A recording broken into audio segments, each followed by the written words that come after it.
오늘 함께 읽은 사도행전 본문 말씀을 가지고 두려움과 경외함으로 라는 제목으로 말씀의 은혜를 나누겠습니다. 지금 우리는 대통령이나 정치인들의 외모나 정책을 과장되게 희화해서 우스꽝스럽게 만들거나 또 풍자적으로 묘사하는 것이 일상처럼 돼버린 시대를 살아가고 있습니다. 과거에는 신문이나 코미디 프로그램에서나 볼 듯한 풍자가 일상에 깊숙이 들어와 있는 것입니다. 과거에 제가 초등학교 다닐 때에는 초등학교가 아니죠. 그때는 국민학교인데 학교 맨 앞에 칠판 위에 대통령 사진이 붙어 있었습니다.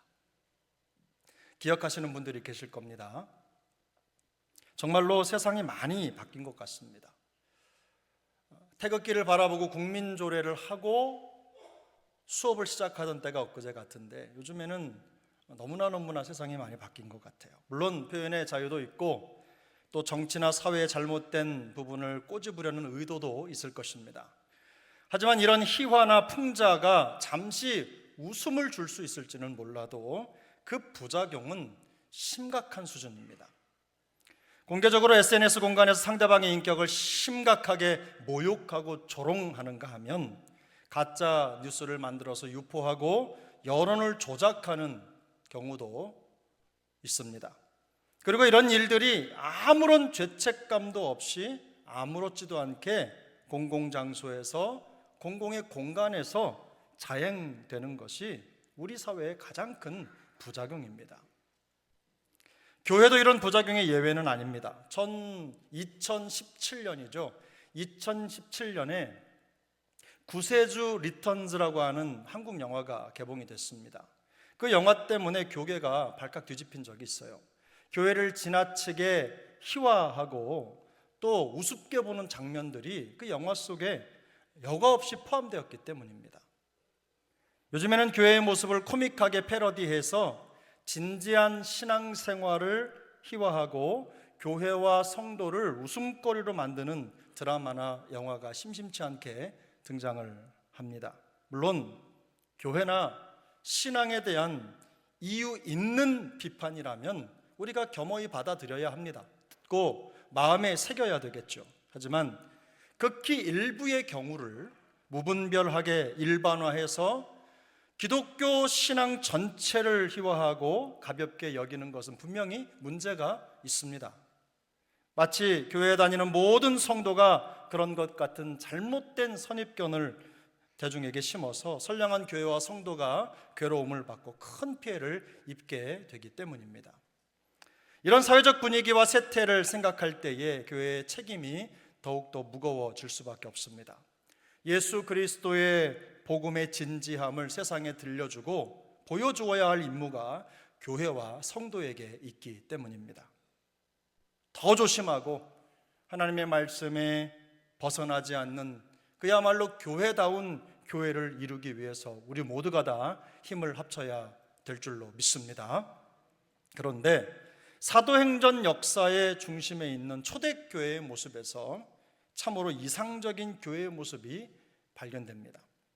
오늘 본문은 아나니아와 삽비라 부부가 성령을 속이려다가 죽임을 당한 충격적인 사건 이후에 벌어진 일입니다. 한 부부가 거의 동시에 죽임을 당한 사건은 온 교회와 성도들에게 매우 두려운 일이었습니다. 죄가 있던 없던 간에 그런 일이 교회에서 벌어지면 두렵기는 내 마찬가지입니다. 성도들의 마음에는 하나님의 어미하심에 대한 두려움이 생길 수밖에 없었을 것입니다. 죄를 엄격하게 다루시는 하나님에 대한 두려움입니다. 뿐만 아니라 거룩하신 하나님의 임재와 능력에 대한 경외심이죠. 그 경외심이 두려움으로 나타나는 것입니다. 그러던 중에 세상이 깜짝 놀랄 일이 또다시 교회 안팎에 대대적으로 벌어졌습니다.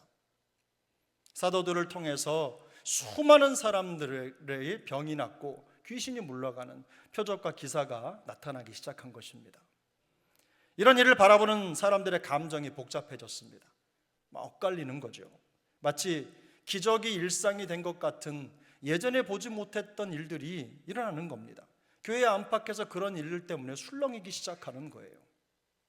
전례 없는 사건에 감히 그 공동체를 쉽게 폄하할 수도 없고, 그렇다고 실제로 눈앞에서 일어나는 그 기적을 바라보면서 그 일을 무시할 수도 없는 상황이 벌어진 것입니다. 사람들은 교회와 성도들에 대한 두려움을 가질 수밖에 없었습니다. 그러나 성도들을 칭송하는 모습까지 나타납니다. 묘한 일인 거죠. 오늘 보면 14절을 같이 읽겠습니다. 14절입니다. 믿고 주께로 나오는 자가 더 많으니 남녀의 큰 무리더라. 아멘.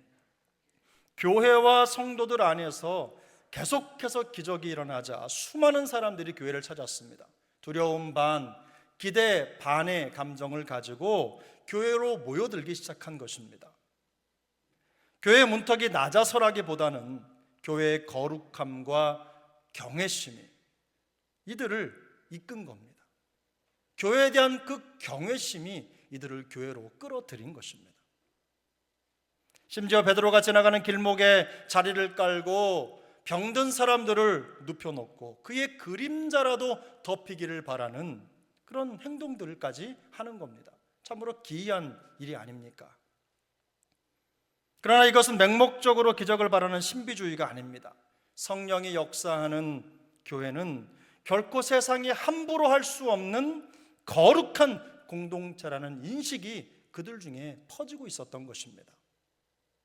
초대교회가 세상 사람들에게 경외의 대상이 되고 그로 인해 교회가 놀라운 부흥을 이루는 이 광경이 우리에게 주는 몇 가지 귀한 깨달음이 있습니다. 첫 번째는요, 칭송받는 교회의 모습을 회복해야 한다는 것입니다. 우리 교회가 세상으로부터 칭송받는 교회가 되어야 된다는 말이에요. 오늘 보면 12절 13절입니다. 사도들의 손을 통하여 민간의 표적과 기사가 많이 일어나매 믿는 사람이 다 마음을 같이하여 솔로몬 행각에 모이고, 함께 읽습니다. 그 나머지는 감히 그들과 상종하는 사람이 없으나 백성이 칭송하더라. 아멘. 하나님의 능력을 통해서 많은 기적이 일어났습니다. 믿는 무리 속에 일어난 표적과 기사는 곧바로 세상 사람들에게 알려지기 시작했습니다.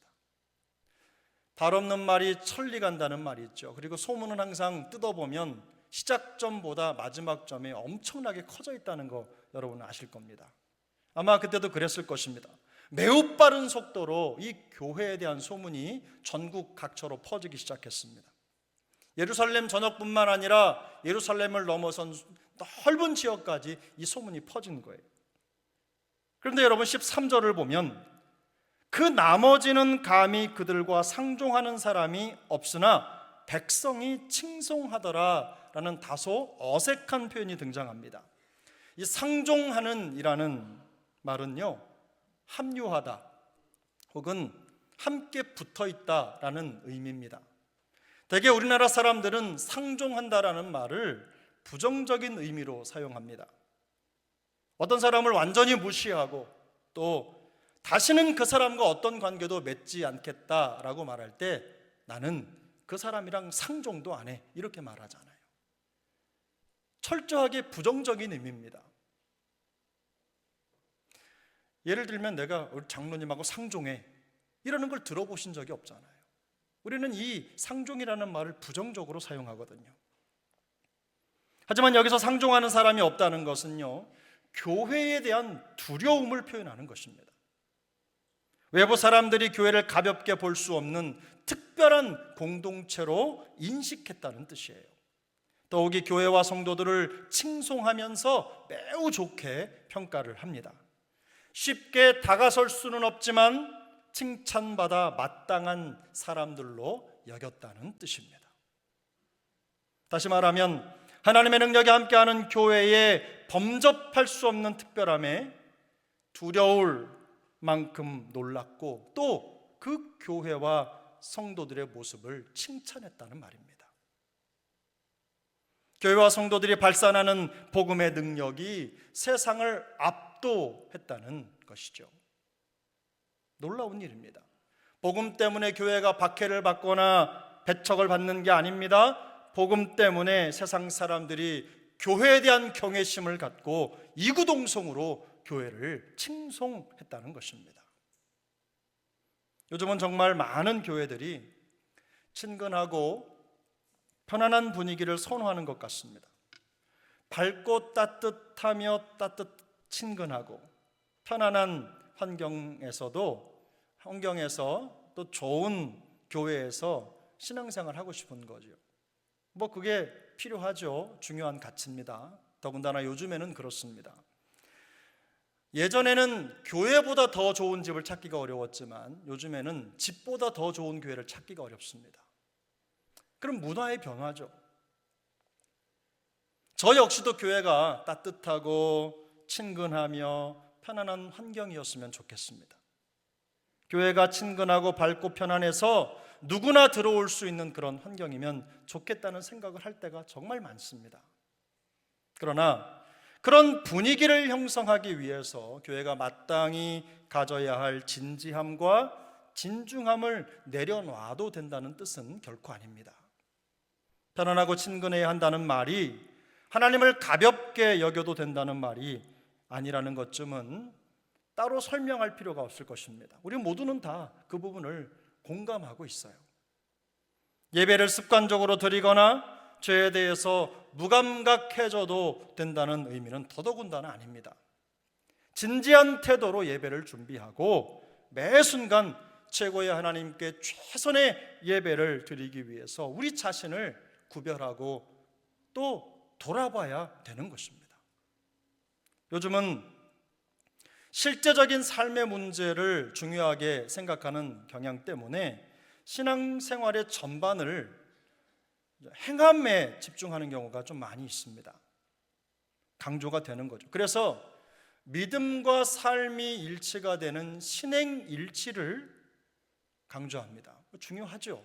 신행일치만큼 중요한 게 또 어디 있겠습니까? 정직하고 투명한 삶을 사는 것도 중요합니다.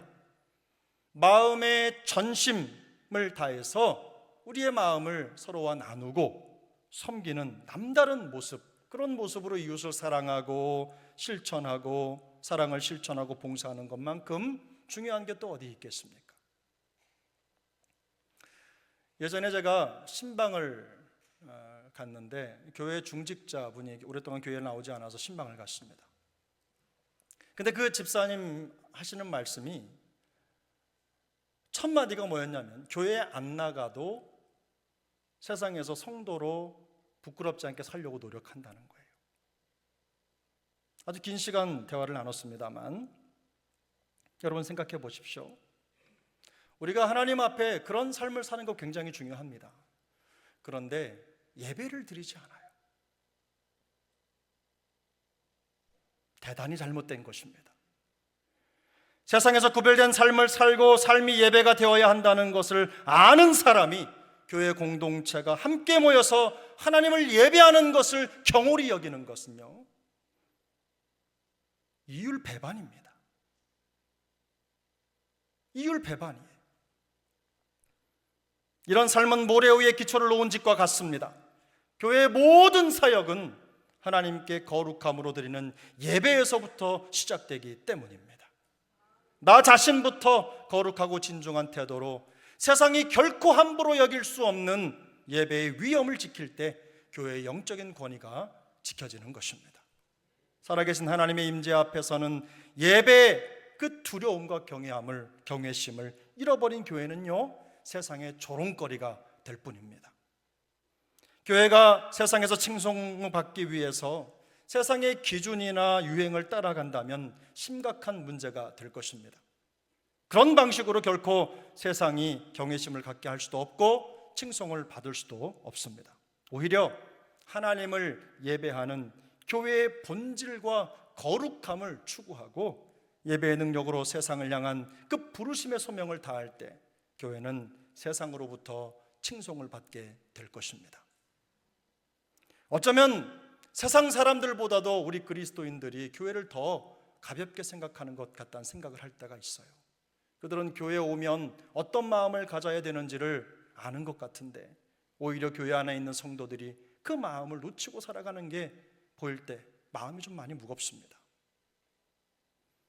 중심으로 하나님을 예배하는 교회와 성도를 어느 누가 감히 가볍게 여기겠습니까? 중심으로 하나님을 생각하며 예배를 드리는 교회를 어떤 세상의 사람들이 가볍게 여기며 멸시하겠어요? 오히려 교회가 발산하는 진실하고 거룩한 예배의 영향력 때문에 교회를 존경하고 칭송하게 될 것입니다. 그 예배의 기쁨과 능력이 성도 각 사람의 삶의 동력이 돼서 삶의 현장에서 거룩하고 힘있는 성도의 삶을 살아가게 되는 것입니다. 성도가 세상 사람과 어울리면서 그 마음을 얻기 위해서 그들과 똑같이 그들의 문화를 즐겨야 할 필요도 없습니다. 그들과 다르지 않은 모습이 오히려 내가 다니는 교회와 내 신앙을 웃음거리로 만들기 때문입니다. 세상 사람들은 오히려 그럴 때 우리로부터 발휘되는 그 우직한 믿음의 모습을 보면서 경외심을 드러낼 것입니다. 한결같은 믿음을 가지고 사회생활 속에서 신앙을 표현하는 그 성도는 반드시 분명히 세상의 칭송을 받게 될 것입니다. 저는 우리 모두가 이런 교회, 이런 성도가 될 수 있기를 소망합니다. 세상의 두려움과 경외심을 한꺼번에 갖게 한 초대교회의 모습이 우리에게 주는 두 번째 깨달음이 있습니다. 그것은 복음의 기대감을 주는 교회의 능력을 회복해야 된다는 것입니다. 복음의 기대감을 주는 교회의 능력을 회복해야 한다. 오늘 보면 15절입니다. 우리 15절 함께 읽습니다. 심지어 병든 사람을 메고 거리에 나가 침대와 요 위에 누이고 베드로가 지날 때에 혹 그의 그림자라도 누구에게 덮일까 바라고. 성령의 능력이 함께하는 교회의 사역은요 가히 충격적이었습니다. 수많은 사람들이 불가능하다고 생각했던 치유와 회복이 기적처럼 일어났기 때문입니다. 이런 상황이 되면 언제나 사실보다 더 과장된 소문이 떠돌게 마련입니다. 아마 그때도 그랬을 것입니다. 사실과 소문이 섞여서 많은 사람들에게 퍼져나갔습니다. 그 소문 중에는 베드로에 대한 소문도 있었습니다. 그의 그림자만 닿아도 병이 낫는다는 다소 과장된 소문이 바로 그것입니다. 그런데 우리가 이 본문을 주의 깊게 읽어야 할 필요가 있습니다. 실제로 베드로의 그림자에 덮이면 병이 나았다는 보고는 없습니다. 하지만 성령 충만한 베드로를 통해서 수많은 기적이 일어난 것은 사실입니다. 그만큼 베드로와 사도들이 함께하는 그 교회 공동체의 모습이 세상에 큰 충격으로 나타나고 있다는 것을 반증하는 것입니다. 이것만큼 당시 초대교회가 성령의 살아 역사하는 능력이 함께하는 교회였다는 것을 증거하는 표징이 없습니다. 놀라운 일이 벌어진 거죠. 실제로 베드로의 그림자에라도 덮이기를 바라는 그 사람들의 마음에는 이미 그 능력의 원천이신 예수 그리스도, 부활하신 주님, 그 주님의 복음에 대한 기대감으로 가득 차 있는 것입니다. 그의 그림자에 대한 기대가 복음과 성령에 대한 기대입니다. 그거나 진배 없는 거예요. 그런 의미에서 베드로의 그림자는 이 땅의 모든 그리스도인들의 모습이 되어야 합니다. 성도는 하나님의 능력을 기대하게 하는 그림자이기 때문입니다. 예수 그리스도의 복음에 대한 기대와 소망을 갖게 하는 그림자가 바로 교회와 성도입니다. 복음은 그 자체로 세상에 대한 기쁜 소식이고 소망입니다. 예수 그리스도의 복음만큼 우리에게 소망이 되는 게 어디 있겠어요? 그것보다 더 기쁜 소식이 어디 있겠어요? 그리스도께서 십자가의 죽으심으로 그리고 부활을 통해서 우리에게 이루어주신 생명의 성령의 법이 죄와 사망의 법에서 우리를 영원히 해방했기 때문입니다. 로마서 8장 1절 2절을 우리 한번 같이 읽겠습니다. 로마서 8장 1절 2절입니다. 그러므로 이제 그리스도 예수 안에 있는 자에게는 결코 정죄함이 없다니 이는 그리스도 예수 안에 있는 생명의 성령의 법이 죄와 사망의 법에서 너를 해방하였습니다. 아멘. 교회는 바로 이 복음의 그림자가 되어야 하는 것입니다. 이 십자가 복음의 소망과 기대를 세상에 보여줄 수 있어야 하는 것입니다. 사도행전 19장에는 사도 바울이 에베소에서 사역했던 내용이 기록되어 있는데요, 그때에 그 우상이 가득한 에베소를 바라보면서 사도 바울이 얼마나 마음이 찹찹하고 힘들었겠습니까? 그런데 복음을 전하면서 역사가 나타나는데 사람들이 와서 사도 바울의 손수건과 그리고 앞치마를 가져다가 병든 사람에게 덮으면 병이 떠나가고 악귀가 물러가는 놀라운 기적이 일어난 거예요. 그런데 여러분, 지금 우리도 바울처럼 우리 손수건이나 겉옷을 벗어서 병든 자에게 덮으면 기적이 나타나야 된다, 이런 말을 하는 게 아닙니다. 예수의 복음을 통해서 삶의 근본까지 변화된 삶으로 우리 자신이 복음의 그림자가 되어야 된다는 거예요. 변화로 복음의 그림자가 되라는 말씀입니다. 뭔가에 심하게 중독되어 있다면 그 중독과 죄의 사실을 끊어야 합니다. 사소한 것들로 감정이 틀어지고 용서를 베풀지 못하는 옹졸함에 묶여 있다면 끊어내야 합니다. 그런 것들이 우리 안에 남아 있다면 파내야 합니다. 잘라내야 되는 거예요. 구원받은 우리 안에서 살아 역사하시는 성령님을 기대하게 하는 진정한 변화가 그림자로 나타나야 되는 것입니다. 우리를 보면 아무리 절망적인 사람도 새로운 용기와 기대를 가지게 되고 다시 주님을 찾아 나올 수 있게 하는 그런 회복과 치유의 그림자가 되어야 되는 것입니다. 우리 교회가 바로 베드로의 그림자 같은 교회가 될 수 있기를 소망합니다.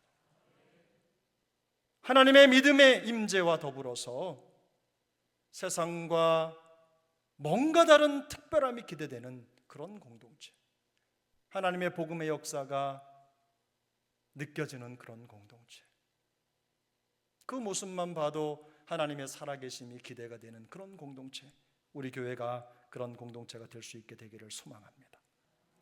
단순히 예수 그리스도의 복음은 위대하다, 복음은 능력 있다, 이런 메시지만 들리는 교회가 아닙니다. 성령을 의지하며 함께 기도하고 사랑으로 하나가 되기 위해서 애쓰는 예수의 그림자가 가득한 그런 교회입니다. 우리를 보면 놀라운 복음의 역사가 떠올라야 합니다. 그런 역사가 기대되는 교회, 성도, 그런 모습이 우리가 취해야 할, 우리가 바라봐야 할 모습인 것입니다. 우리의 생명이요 치유와 회복의 근원이신 예수 그리스도를 만나게 될 것이라는 그 기대감이 우리를 통해서, 우리 교회를 통해서 나타날 수 있게 되기를 소망합니다. 축복합니다. 이제 말씀을 정리하겠습니다. 오늘 본문에 나타난 초대교회의 모습은 교회의 거룩함과 능력에 대한 경외심이 폭발적인 교회 부흥과 복음의 확장으로 나타나고 있는 아주 이상적인 그림입니다. 실제인 거죠. 거칠고 공격적인 세상이 함부로 얕잡아 보지도 못하면서 오히려 칭송할 수밖에 없는 그런 교회입니다. 그러면서도 복음에 대한 기대감을 갖게 하는 이상적인 교회의 모습이 바로 오늘 성경이 보여주는 초대교회의 모습입니다. 가까이 하기에는 뭔가 부담이 되는데 왠지 자꾸만 시선이 가고 관심이 가는 사람이 있으십니까? 가끔 그런 분들을 만나죠. 왠지 가까이 하기에는 너무 먼 당신인데, 그런데 자꾸만 눈이 가고 관심이 가고 마음속에 지워지지 않는 거예요. 그 당시에 세상이 바라보던 교회가 그랬습니다. 많은 사람을 만나다 보면 편안하고 따뜻하지만 함부로 대할 수 없는 사람들을 간혹 봅니다. 지구상에 그런 분들이 많지 않은데 가끔 만납니다. 제가 학생 때 저를 양육해 주셨던 목사님이 바로 그런 분이셨어요.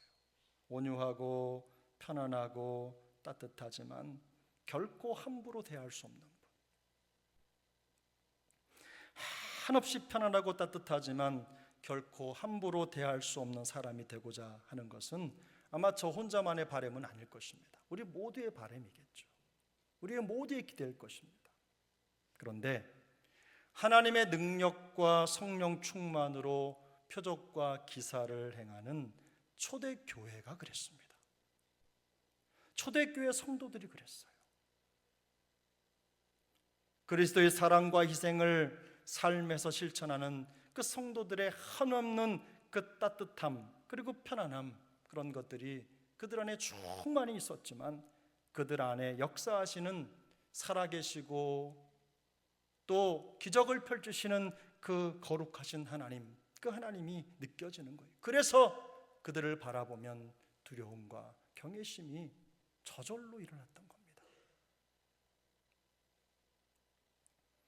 이처럼 초대교회가 세상으로부터 경외심과 칭송을 동시에 받은 이유는 그들과 함께 하시는 성령 하나님의 역사가 가시적으로 눈에 보이게 드러났기 때문입니다.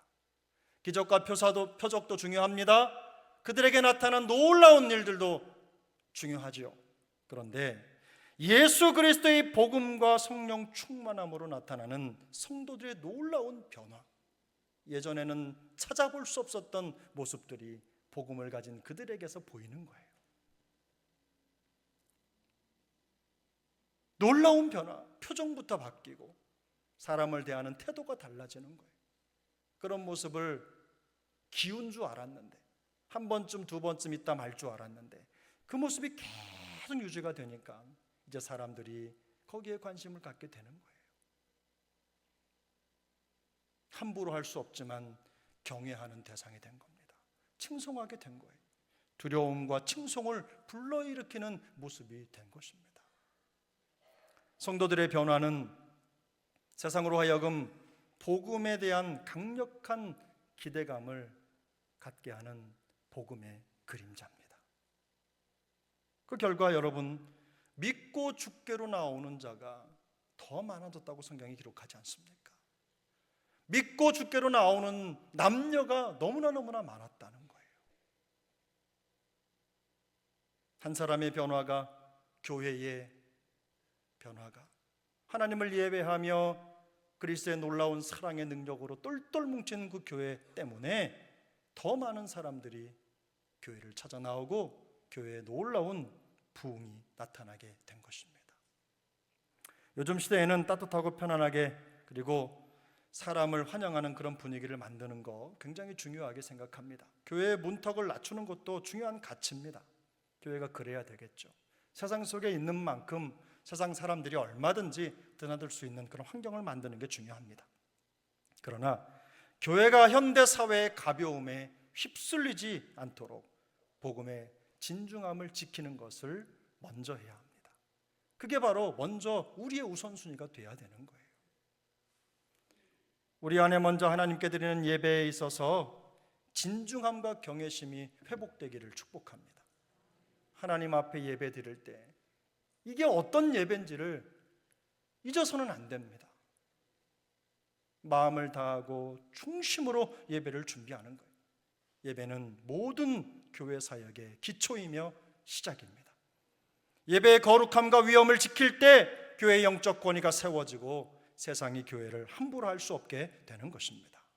교회와 성도는 세상과 구별되는 거룩함을 추구할 때 세상으로부터 경외와 칭송을 함께 받게 될 것입니다.